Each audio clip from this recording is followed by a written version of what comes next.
अस्सलाम वालेकुम रहमतुल्लाहि वबरकातुहू। दोस्तों की हाल चाल है? ठीक हो, खुशबाश हो, राजीबाजी हो? तो अच्छा दोस्तों, अज की वीडियो बड़ी ज़बरदस्त, बड़ी खूबसूरत वीडियो। तो अज की वीडियो जी है ना, वो बाजरे के चारे ते है।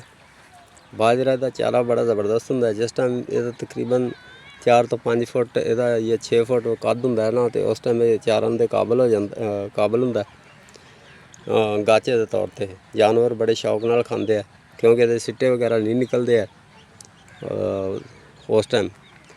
तो गाचे के तौर पर इस्तेमाल होंगे। जिस टाइम सिट्टे निकले आते तो सख्त हो जाता, तो फिर इन्ना जानवर पसंद नहीं करते। खाते तो है मगर वो इन्ना जड़ना शौक नाल नहीं खाते है। देखो जी, तुसी आप अंदाज़ा ला लो।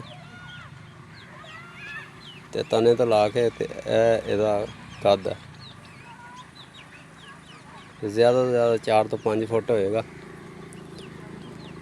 बाजरे का चारा जानवर बड़े शौक नाल और बहुत ही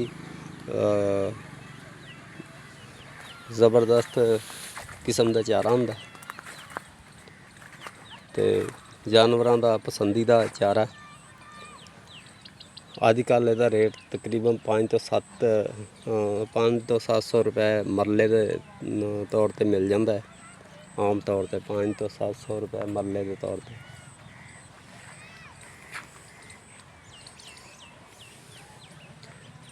असी ये बीजा असी तो जड़ना जानवरों वास्ते इस्तेमाल करते पे।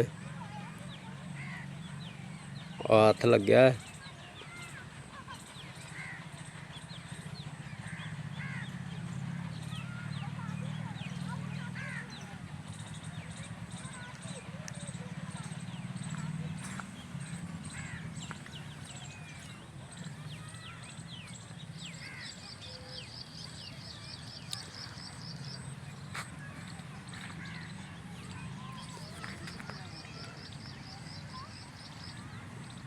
वड है, ताज़ा वड्या है।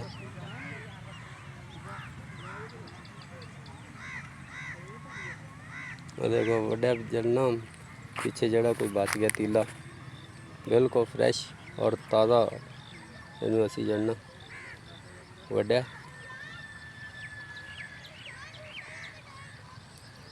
तो डंगरां वास्ते इस्तेमाल करते पे।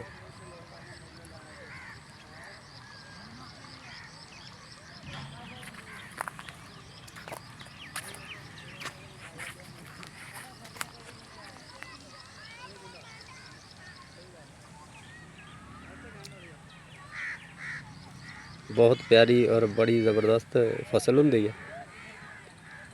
अगर इन तुसी पकाने के तौर पर खिलाना है या बीज बनाना तो फिर इनू खड़ा रहन देंगे तो सिट्टे आ जाते हैं। तो सिट्टियां जड़ना दोबारा सिट्टियां दे विचों बाजरा कढ़ सकते हैं। बाजरे का चारा जानवर बड़े शौक नाल खाते हैं और बाजरे की जी रोटी वगैरह होंगी है वह भी बड़ी मज़ेदार और बहुत ही अच्छी होंगी है, बड़ी लजीज होंगी है। आम तौर पर लोग जड़ना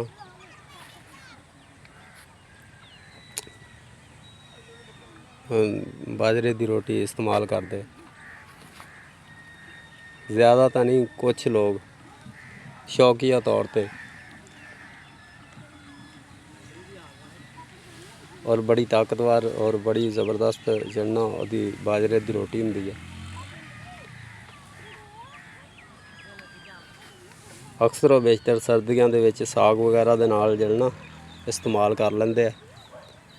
देसी घ्यो के तली हुई बाजरे की जड़ना रोटी बहुत ही अच्छी और बहुत ही फायदेमंद चीज़ होंगी है।